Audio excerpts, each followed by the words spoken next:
Distraction help to clear NDA. आप कहोगे sir ये क्या बात कर रहे हो, आज तक हमने ये पढ़ा कि डिस्ट्रैक्शन होगा ना तो आप लाइफ में कुछ नहीं कर सकते। बट डिस्ट्रैक्शन की मदद से आप किस तरीके से एनडीए एग्ज़ाम क्लियर कर सकते हो। आप यूपीएससी की कोई भी एग्ज़ाम क्लियर कर सकते हो, चाहे वो सीडीएस हो, एनडीए हो, इंजीनियरिंग सर्विसेज हो या सीएससी हो, राइट। आप कोई भी एग्ज़ाम डिस्ट्रैक्शन की मदद से क्लियर कर सकते हैं। This is all about mindset.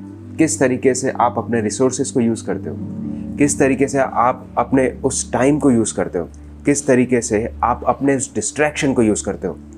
अगर ये बात आपको समझ में आ गई ना, तो believe me it's very difficult for anyone to distract you in another way. अगर डिस्ट्रैक्शन को आपने सही तरीके से ले लिया तो आप वो हर चीज़ पा सकते हो जो आपको चाहिए। नाउ सिंपल सी एग्जांपल की बात करता हूँ, ठीक है। डिस्ट्रैक्शन मतलब क्या होता है, अंडरस्टैंड द थिंग। डिस्ट्रैक्शन मतलब होता है कि ये पर्सन यहाँ पर है, दूसरा पर उसका गोल यहाँ पर है। So let me draw like a person. ये एक पर्सन है और उसका गोल यहाँ पे है, ठीक है। अब क्या होगा ना, इसको यहाँ से यहाँ जाना है, बीच में यहाँ पे कहीं शॉप आ गई, ठीक है, खाने पीने की शॉप आ गई, और यहाँ जाने के बदले वो यहाँ चला गया और उसने अपना टाइम वेस्ट किया। और फिर जब उसे रियलाइज हुआ कि वो बहुत लेट हो गया है, तब तक समय जा चुका था, राइट।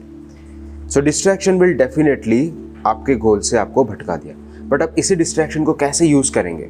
डिस्ट्रैक्शन मतलब सिंपल सी बात है, आपको यहाँ जाना था, आप कहीं और चले गए, that is distraction. Understood.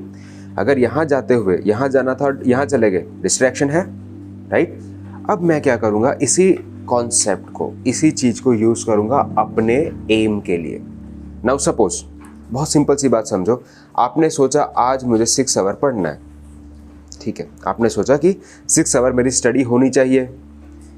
First चीज़ आपने लिया कि चलो मैं काम करता हूँ, let me take history first, ठीक है। हिस्ट्री से स्टार्ट करते हैं, ठीक है। हिस्ट्री से स्टार्ट करते हैं। मैं 2 आवर्स हिस्ट्री पढ़ूंगा, किसी ने ऐसा सोचा। उसके बाद 2 आवर्स मैं क्या करूँगा, पॉलिटी पढ़ूंगा, पॉलिटी, ठीक है। मैं बस रैंडमली कोई भी ले रहा हूँ, फिजिक्स केमिस्ट्री, आप जो भी अपना चैप्टर है ले सकते हैं, राइट। अब ये तो सबसे बड़ा कारण होगा सबसे पहले कि आपने डिफाइन ही नहीं किया कि हिस्ट्री में पढ़ोगे क्या, मॉडर्न हिस्ट्री पढ़ोगे, एंशिएंट पढ़ोगे क्या। So for that you have to be specific. आपको एकदम स्पेसिफिक होना पड़ेगा। इस तरीके से भी पढ़ाई होती है। और मान लीजिए मैंने आपको बोल दिया चौरी चौरा पढ़ना है, या फिर मान लीजिए कोई भी एक मॉडर्न इंडिया का आप ले लीजिए कि वर्ल्ड आफ्टर इंडिपेंडेंस का एक टॉपिक ले लिया कि इंडिपेंडेंस के बाद का कॉन्स्टिट्यूशन का कुछ पढ़ लिया। कॉन्स्टिट्यूशन तो नहीं लेंगे, वो थोड़ा सा पॉलिटी में चला जाएगा। बट मान लीजिए कि मैंने कोई भी एक टॉपिक डिसाइड कर लिया, कोई भी टॉपिक, ठीक है, ओके। सो चाहे वो चौरी चौरा हो, फिर गो बैक साइमन का जो वो टॉपिक था वो हो, राउंड टेबल के बारे में हो, ठीक है। वो टॉपिक्स आपने ले लिए। You have to be specific कि मुझे ये टॉपिक पढ़ना है। अच्छा, पॉलिटी में आपने स्पेसिफिक कर दिया कि सर मुझे सबसे पहले कॉन्स्टिट्यूशन पढ़ना है, ठीक है, या मुझे आर्टिकल्स पढ़ना है। आर्टिकल्स में भी कौन सा, फंडामेंटल राइट्स पढ़ना है। बहुत स्पेसिफिक कर दिया आपने। 2 आवर्स ये भी पढ़ेंगे, राइट। और जो दूसरे 2 आवर्स है वहाँ पे रिवीजन होगा, क्वेश्चन प्रैक्टिस होंगे। सिंपल सी बात है, इतनी सिंपल सी चीज़ है, उसे कॉम्प्लिकेटेड मत करो। अब मैंने क्या किया पता है, I started studying this history and I made distraction as a polity। मैंने डिस्ट्रैक्शन को ना टीवी बनाया, मैंने डिस्ट्रैक्शन यूट्यूब को बनाया, ना मैंने डिस्ट्रैक्शन किसी और चीज़ को बनाया, किसी पर्सन को बनाया। मैंने डिस्ट्रैक्शन बनाया पॉलिटी को कि यार मैं पढ़ रहा हूँ हिस्ट्री, मज़ा आ रहा है मुझे, और एकदम से मूड फ्रेश करने के लिए मैंने क्या किया, पॉलिटी पढ़ना स्टार्ट कर दिया।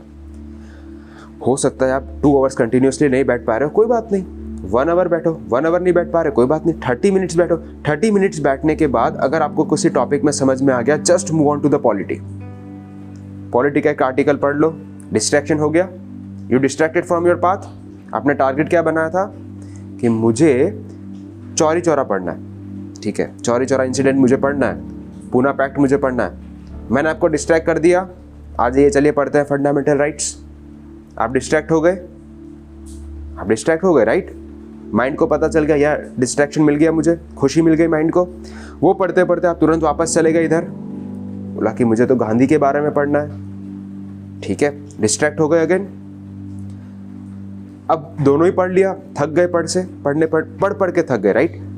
आप सीधे चले गए रिवीजन पे आ जाओ, स्टार्ट रिवाइजिंग। यानी आपने क्या किया पता है, आपका जो मंकी माइंड था ना, मंकी माइंड यहाँ से वहाँ, यहाँ से वहाँ, यहाँ से वहाँ जाना चाहता है, आपने कहीं और नहीं लगाया, उस मंकी माइंड को आपने पढ़ाई में ही लगा दिया।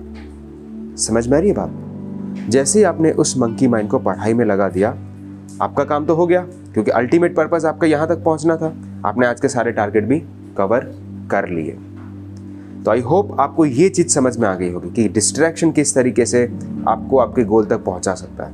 It's all about mind set, ठीक है, आप चीज़ों को किस तरीके से लेते हो। तो now this is one of the thing that will help you. चलिए, इसी तरीके के और वीडियो के लिए मेरे को वैसा बोलना नहीं आता है जैसे बाकी यूट्यूबर बोलते हैं, मेरे को इतना ही आता है। जय हिंद, वंदे मातरम।